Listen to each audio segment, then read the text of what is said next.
A week after his closing budget presentation, the Finance Minister of Jamaica, Dr Nigel Clarke, was elected chairman of the Board of Governors of the IDB. He was elected for demonstrating, quote, his ability to bolster public finances in his country. Well, if you look at the evidence, you will see that this is a monumental lie. Take a listen to what he said about energy. And there's no developed country, if you look carefully, that's as exposed to the price of oil as we are. None. Because they know that this is not a way to structure the economy. We must rid ourselves of this unhealthy dependence on oil. Absolutely. Jamaica, we should be producing energy from the sunshine. He is right. Jamaica has structured itself out of manufacturing because we have the fourth highest electricity rates in the world. I also agree that we should harness sunshine. Grey England has solar-powered factories and we don't. However, after those words of wisdom, he didn't allocate $1 towards green energy. Lack of fiscal space is his ongoing excuse, but this should have him fired and booted out of the country because, according to a former Minister of Energy, solar pays for itself in 3 years. Because the sun is free. Yes. So yes, you have to buy the equipment, you have to buy the panels, to buy the inverter, but in 3 years, you pay back for that. You hear that? Your total bills over 3 years is the cost to free yourself from hated JPS forever. Powell should know because he came off the grid in 2012, but instead of advising the same for the rest of Jamaica, he was actually involved in the agreement to introduce liquefied natural gas. Quite unbelievable. We're taken for fools by the JLP and the PNP.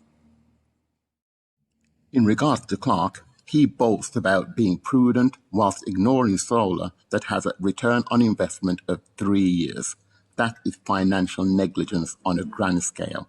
He gave solid reasons for ending our dependency and harnessing sunshine, but does not invest to deliver cheap electricity that would kickstart manufacturing and completely transform the economy and the country.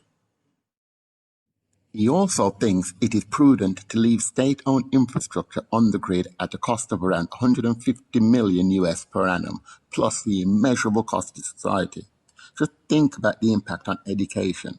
Bills of $8,000 US per month appear to be commonplace in larger high schools, and in 2017, Ardennes reported bills around $32,000. Poverty prevents children from attending school every day, but if the Ministry of Education was not paying JPS, it would be able to afford a fleet of electric vehicles and implement meal programs to remedy this inhumanity. However, Clarke has found fiscal space to allocate $50 million US on a new Parliament building, which he claims will improve economic efficiency. So let's use money to determine if paying JPS is prudent or treasonous. Annual bills are around $150 million US, so $450 million is needed for the investment, but adding contingencies will say it is $500 million. If the only loan available to Clarke was at a whopping 50% interest, the cost would be $750 million. If it were to be repaid over 10 years, that would be 10 annual repayments of $75 million. Now, this loan arrangement would immediately create thousands of jobs and boost local economies. And when the work is completed, it will save $75 million per annum, and from year 11, $150 million per annum. So, even with a loan shark interest rate of 50%, significant monies are made available for additional investment in much-needed infrastructure, such as farm roads, and this would create even more employment. You would also expect a decrease in crime and its annual $500 million US bill. Does Clarke's money management look like something to be celebrated? And here is the consequence. In looking at the abridged program, because we keep putting the $70 million in the budget, Minister, which is woefully inadequate in dealing with bridge infrastructure. Member, I agree with you that it's inadequate. But that's what we can afford at this time. I constantly say, that the NW needs an annual budget of $20 billion. No government can find that type of money at this time.